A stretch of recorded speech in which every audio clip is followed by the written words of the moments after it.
The August 2016 edition of Nature magazine featured a story titled SARS and MERS, Recent Insights into Emerging Coronaviruses, authored by Emmy DeWitt and Nieltje van der Malen from the NIAID, where Dr. Anthony Fauci is the director.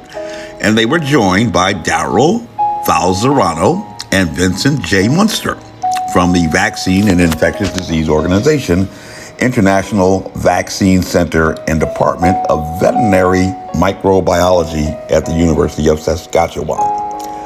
In this clinical research article, read by many scientists, they wrote that human-to-human transmission of SARS-CoV and MERS-CoV occurs mainly through nosocomial transmissions. 43.5 to 100% of MERS cases in individual outbreaks were linked to hospitals, and very similar observations were made for some of the SARS clusters. Let that sink in. Nosocomial transmissions means that these outbreaks are occurring in hospital settings, sterile environments, with lots of doctors trying to be sterile and sanitized. Lots of hand sanitizer, masks, gloves, boots, medical equipment, and experts in public health.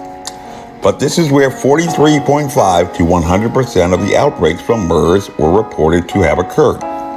Hospitals. Hospitals, let me say that again, hospitals. And this is written by doctors from the NIAID, whose primary function is the funding of medical technology research, joined by doctors from Canada with the same function.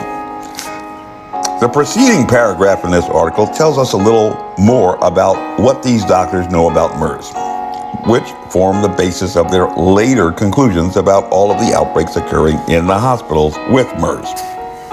They wrote, Thus the search for the reservoir of MERS-CoV initially focused on bats, but a serological survey in dromedary camels from Oman and the Canary Islands showed a high prevalence of MERS-CoV neutralizing antibodies in these animals.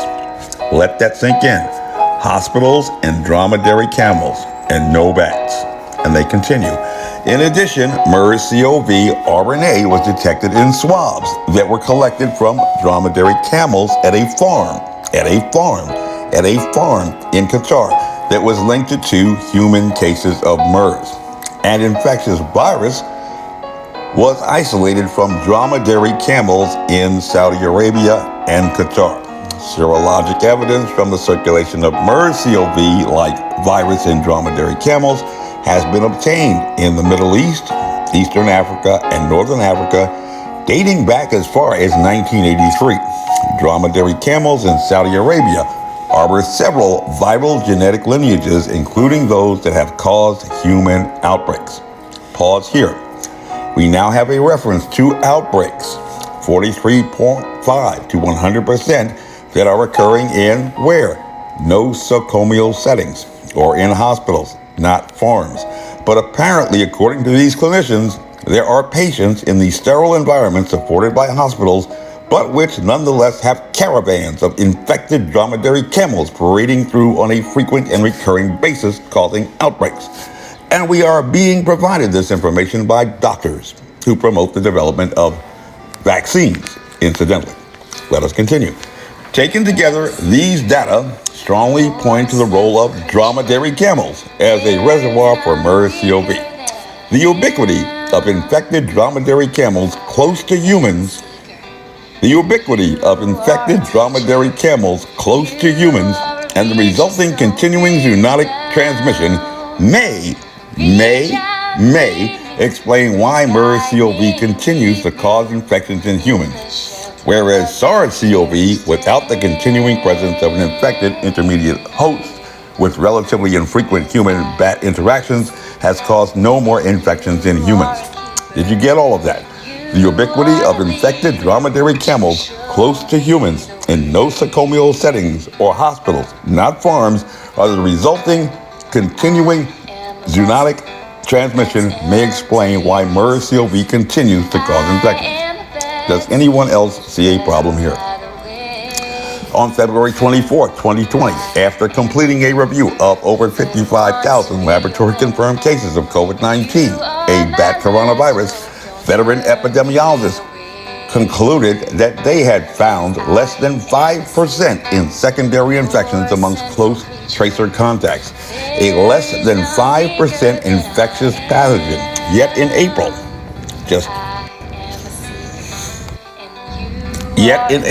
less than 2 months later, Christian Anderson of the Scripps Research Center authored the definitive study on zoonotic evolution.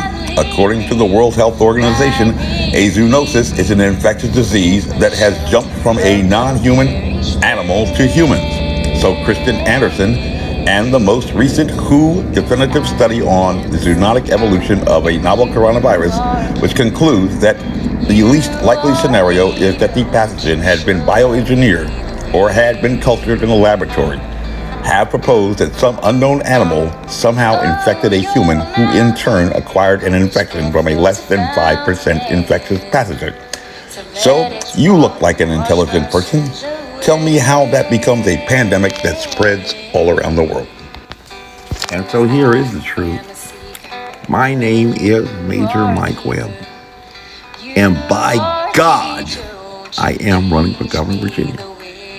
I ask every Virginian and every American true to, like the motto of the infantry, follow me, and we shall overcome. Honest. And y'all come back down. Yep. This advertisement was authorized by Mike Webb. And you are a keeper. You are a leader. Won't you show me the way?